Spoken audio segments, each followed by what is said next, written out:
রাগের মাথায় আপনি সন্তানকে বললেন তুই মর, ফেরেশতারা বলল আমিন।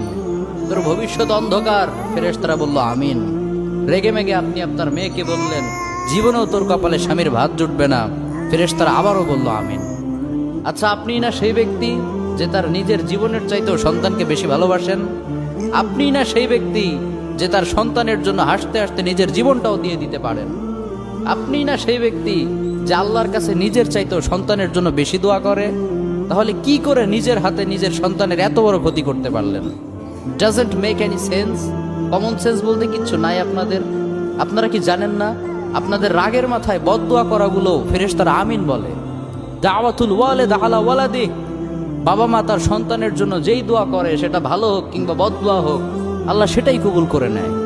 এজন্য খবরদার, নেভার কার্স ইউর চিলড্রেন। রাগের মাথায় কখনো সন্তানকে অভিশাপ করবেন না। খুব বেশি রাগ উঠে গেলে তার জন্য